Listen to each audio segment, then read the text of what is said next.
دیکھیں اس میں مسئلہ یہ ہے کہ ہماری عدالت سے یہ استدعا تھی، اور میں نے تو بطور نہ صرف کہ میں اپنی جس پارٹی کو ریپرزینٹ کر رہا ہوں بطور وکیل، میں نے ان کی طرف سے بھی نہیں، but as an officer of the court میں نے یہ کہا تھا کہ اس قسم کے جو اتنی پولیٹیکلی پولرائزڈ معاملات ہوتے ہیں ان میں کوئی حرج نہیں ہوتا اگر ایک لارجر بینچ بنا دیا جائے، فل کورٹ بنا دیا جائے، تاکہ سپریم کورٹ کے جو تمام معزز جج صاحبان ہیں اور ہم ایک ایک کا اتنا ہی احترام کرتے ہیں، وہ سب اپنی اس معاملے میں رائے دے دیں۔ دیکھیں ایک ماضی میں یہ صرف پارٹیز پولیٹیکل پارٹیز کی طرف سے بات نہیں آئی۔ آپ نے کل دیکھا کہ 7 سابق جو صدور تھے سپریم کورٹ بار ایسوسی ایشن کے، انہوں نے بھی کہا سر یہ ایسا معاملہ ہے کہ یہ تاثر نہ جائے کہ یہ جو کچھ چند جج صاحبان ہیں وہی اس کیس میں سماعت کرنا چاہتے ہیں، اور وہی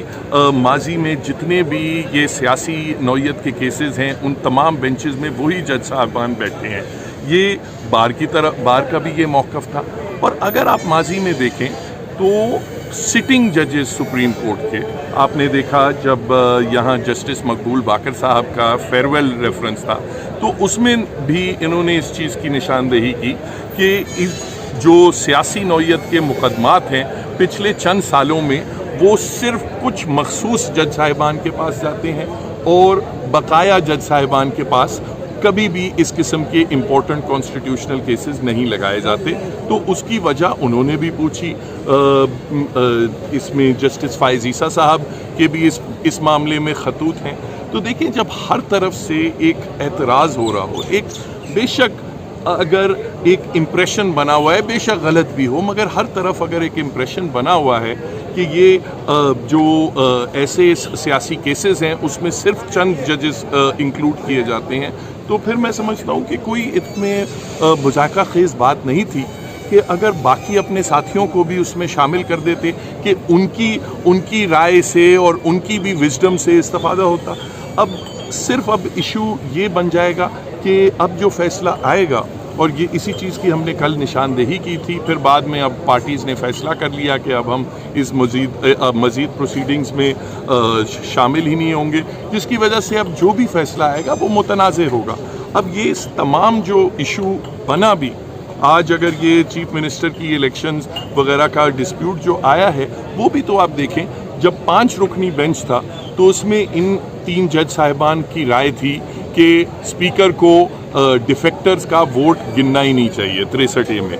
جبکہ 2 جو اقلیت میں ججز تھے ان کی رائے یہ تھی کہ ان 3 ججز کی طرف سے آئین کی تشریح نہیں ہو رہی بلکہ آئین کی نئے سرے سے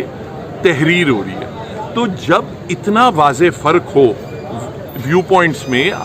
معزز جج صاحبان کا، تو کیا یہ بہتر نہیں ہے کہ 17 کے 17 بلکہ آج کل اب 14 ہیں، تو یہ 13 یا 14 ہیں، تو یہ تمام بیٹھ کے ایک بار فائنلی فیصلہ کر لیں کہ 63A کی کیا تشریح ہے اور کیا ایک ایسی بات ہو جو بعد میں لوگ کوئی انگلی نہ اٹھا سکے۔ سر ایک سوال یہ بھی آتا ہے کہ افتخار چودھری صاحب کے اپنے فیوریٹ ججز تھے، آصف سعید کوثر صاحب کے اپنے، کل ایک دلیل یہ بھی آئی کہ چیف جسٹس کے پاس بینچ بنانے کا اختیار نہیں ہونا چاہیے، کیا آپ اس اوپینین سے ایگری کرتے ہیں؟ دیکھیں میں سمجھتا ہوں کہ آج اگر عدلیہ پہ سوالات اٹھائے جا رہے ہیں اور اس کی امپارشیلٹی پہ سوالات اٹھائے جا رہے ہیں، وہ 3 وجوہات ہیں اس کی۔ 3 جو ڈسکریشنز ہیں چیف جسٹس صاحبان کے پاس، وہ ان ڈسکریشنز کو کنٹرول اور سٹرکچر کرنے کی ضرورت ہے۔ نمبر 1 بینچ کی فارمیشن کا معاملہ ہے کہ کون سے ججز کون سا کیس سنیں گے۔ یہ جو ہے یہ صرف چیف جسٹس صاحب کے اختیار میں نہیں ہونا چاہیے بلکہ فل کورٹ کو ایک میتھڈالوجی، ٹرانسپیرنٹ قسم کی میتھڈالوجی بنانی چاہیے کہ کوئی یہ اعتراض نہ کر سکے کہ ہینڈ پک ججز، پک اینڈ چوز کی بنیاد پہ ججز کسی بینچ میں بیٹھے ہیں۔ دوسرا جو چیف جسٹس صاحب کے پاس ایک کمپلیٹ ڈسکریشن ہے، انکنٹرول ڈسکریشن ہے، وہ یہ ہے کہ کون سا کیس کب لگتا ہے۔ یہاں بھی اور کل بھی ہیئرنگ میں اس چیز پہ اعتراض اٹھایا گیا کہ کچھ یہ جو پی ٹی آئی کے جو ڈیفیکٹرز کی اپیل تھی، وہ اپیل مئی سے لے کے آج تک وہ اس میں کوئی فیصلہ ہی نہیں آیا, وہ فکس ہی نہیں ہوئے کیسز. مگر جہاں یہ ڈیپیوٹی اسپیکر کی اب والی رولنگ کی بات ہے, وہ سیٹرڈے کو بھی سماعت ہوئی, پھر منڈے کو بھی رات 9 بجے تک ہوئی. تو یہ جو تفریق ہے یہ ختم ہونی چاہیے. اس کے لیے بھی فل کورٹ کو میتھڈولوجی بنانی چاہیے کہ کوئی یہ نہ کہہ سکے کہ آپ نے میرے کیس کو ترجیح دی اور دوسرے کیس کو آپ نے اگنور کیا. تو یہ جو تفریق ہے وہ ختم ہونی چاہیے. تیسرا معاملہ یہ ہے جو ججز کی تقرریوں کا معاملہ ہے, اس میں بھی آپ نے دیکھا ہے ماضی میں بارز نے اس چیز پہ احتجاج کیا ہے کہ اچانک کبھی کہہ دیا جاتا ہے کہ اب ہم ہائی کورٹ سے 5ویں نمبر کے جج کو لے کے جائیں گے, اب ہم 25ویں نمبر کے جج کو لے کے جائیں گے. اس چیز میں بھی یہ جو پک اینڈ چوز ہے اس کو ختم کرنا چاہیے. ایک سٹرکچر, ایک ڈسکریشن کو سٹرکچر کرنا چاہیے تاکہ یہ پک اینڈ چوز کا عنصر ختم ہو. اچھا, ایک یہ کہ کیا یہ ججز اپوائنٹمنٹ اس طرح کے سیاسی کیسز پر بھی اثر انداز ہوتی ہے؟ دیکھیں بالکل, اگر ہر جج جو ہے وہ اپنی ایک سوچ لے کے آتا ہے, اور ایسا نہیں ہونا چاہیے کہ بینچز پہ صرف ہم خیال ججز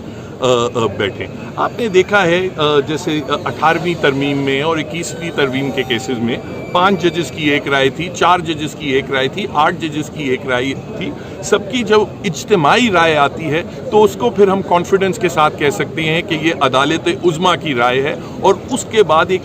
معاشرے میں ایک چین آتا ہے. مگر جب ایک بے چینی تب آتی ہے جب لگتا ہے کہ کچھ ہم خیال ججز اگر کیسز سن رہے ہیں تو نیچرلی ایک بے چینی اس سے پیدا ہوتی ہے. Thank you.